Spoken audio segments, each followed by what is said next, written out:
Aleluya, aleluya. El que me ama cumplirá mi palabra, dice el Señor. Y mi Padre lo amará y vendremos a él. Aleluya, aleluya, aleluya. El Señor esté con todos ustedes.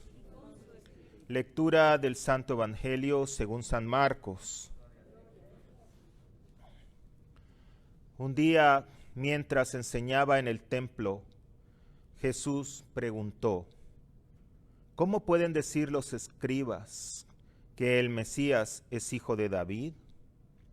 El mismo David, inspirado por el Espíritu Santo, ha declarado: Dijo el Señor a mi Señor, siéntate a mi derecha y yo haré de tus enemigos el estrado donde pongas los pies.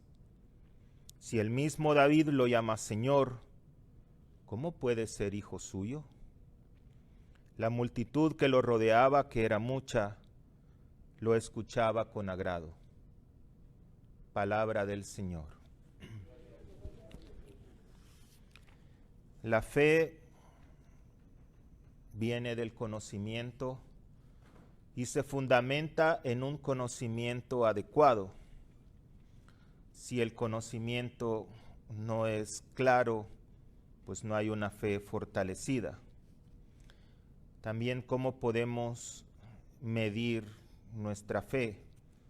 Pues la medimos en los momentos difíciles, en los momentos que experimentamos problemas y situaciones, porque cuando todo está bien, somos campeones de la fe, ¿verdad? Pero no es una medida objetiva, es muy subjetivo, pero cuando hay problemas, enfermedades, muertes, etcétera, es donde la fe mantiene viva a la persona y lo mantiene viva por el conocimiento que tiene sobre Dios, porque cuando hablamos de la fe estamos hablando de Dios.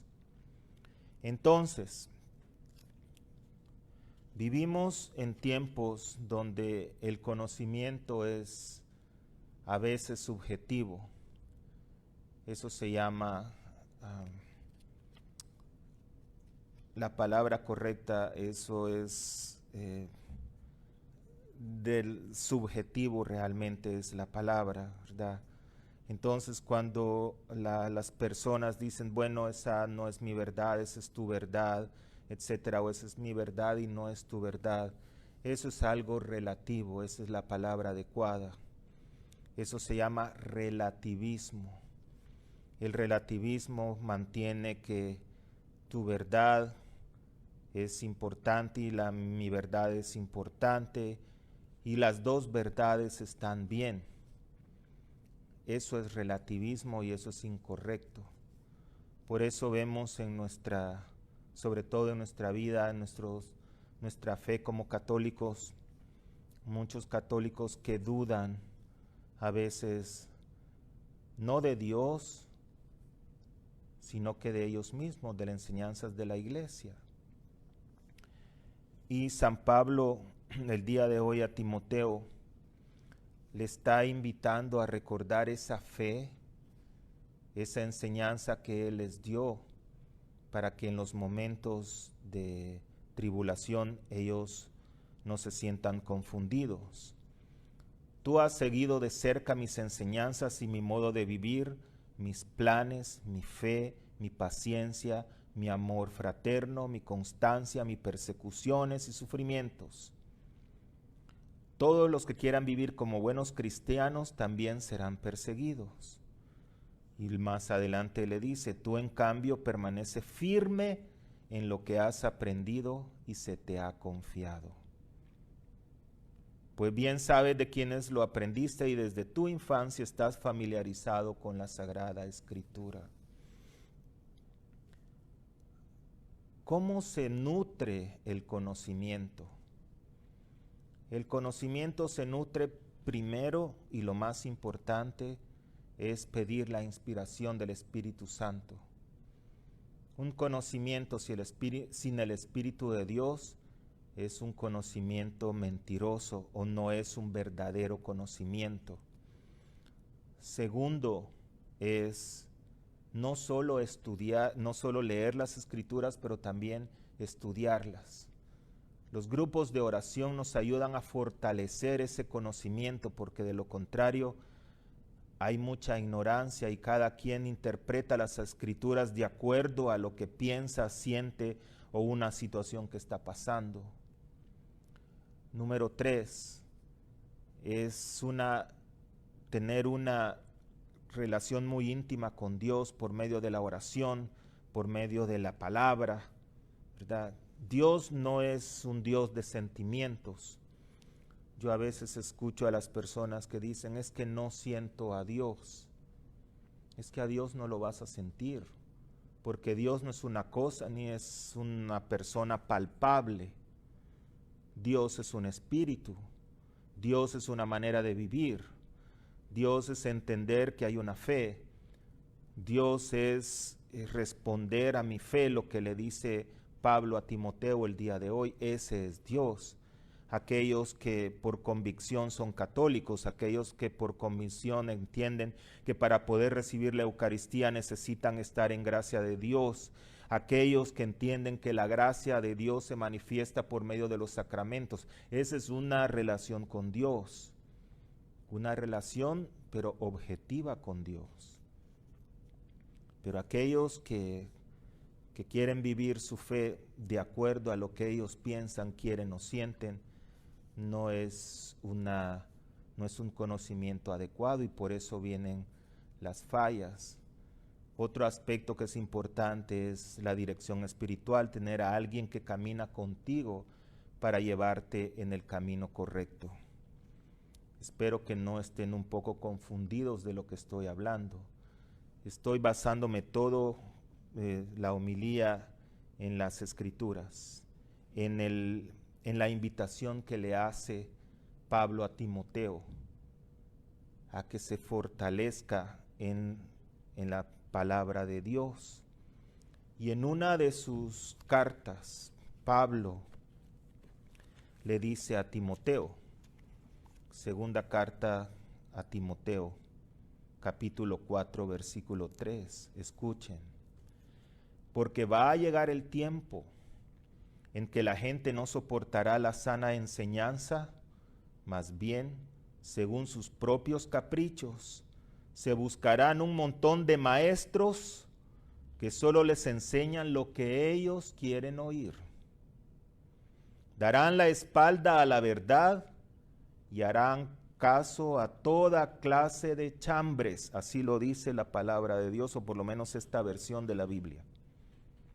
Pero tú, conserva siempre el buen juicio, soporta los sufrimientos, dedícate a predicar el mensaje de la salvación, cumple bien con tu trabajo. Esta carta fue escrita hace más de 2000 años. Y eso es lo que está pasando en nuestro mundo hoy. Hay mucha confusión en el mundo. Hay mucha desinformación. Y la sociedad civil nos presenta salidas temporales que aparentemente están bien, pero nos estamos dando cuenta por qué el mundo está en medio de violencia, en medio de odio, en medio de racismo, en medio de muerte, en medio de todo esto tan feo. ¿Por qué el mundo está pasando todo esto?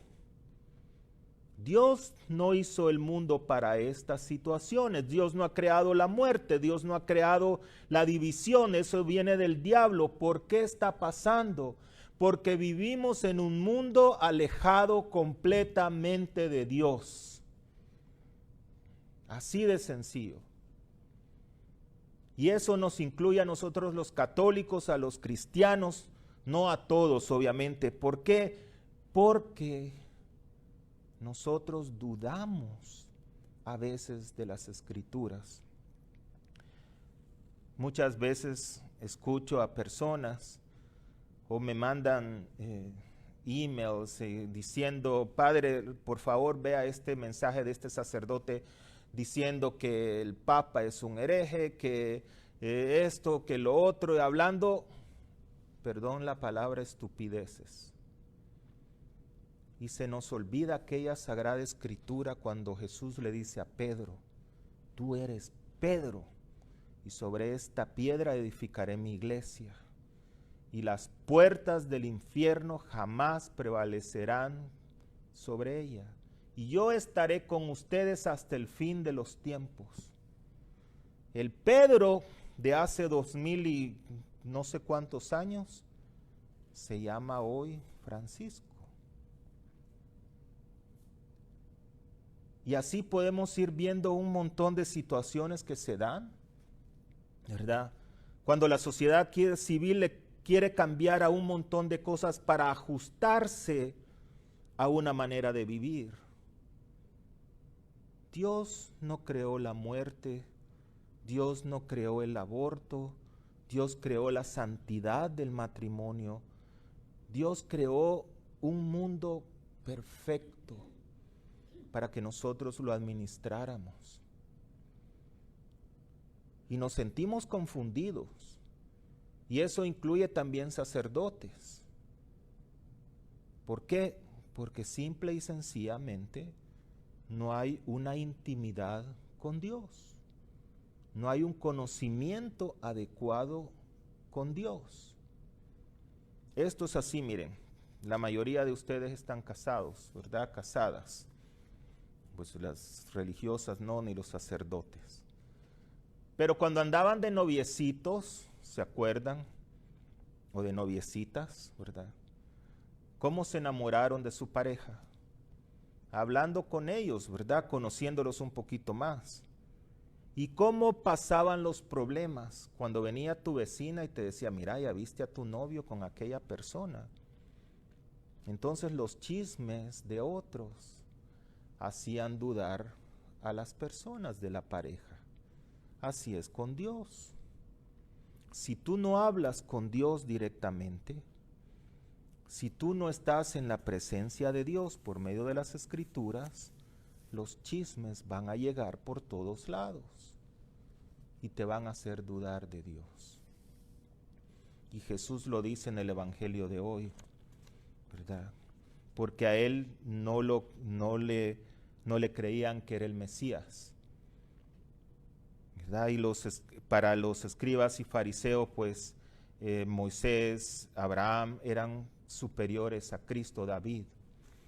Y dijo el Señor a mi Señor, inspirado por el Espíritu Santo, si el mismo David lo llama Señor, ¿por qué ustedes no me llaman Señor a mí?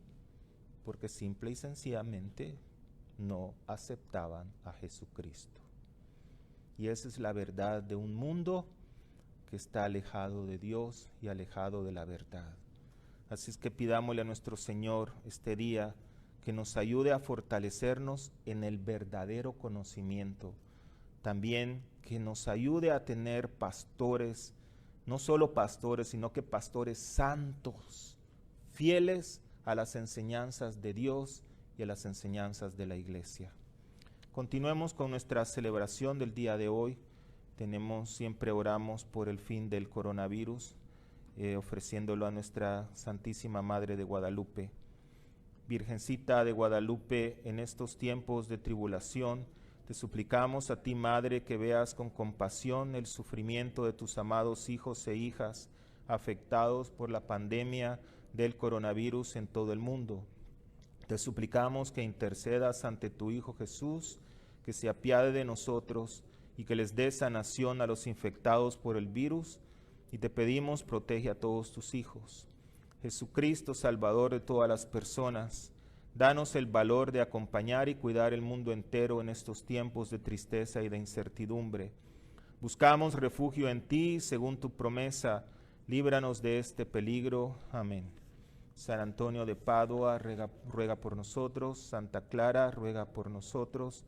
San Óscar Arnulfo Romero, ruega por nosotros.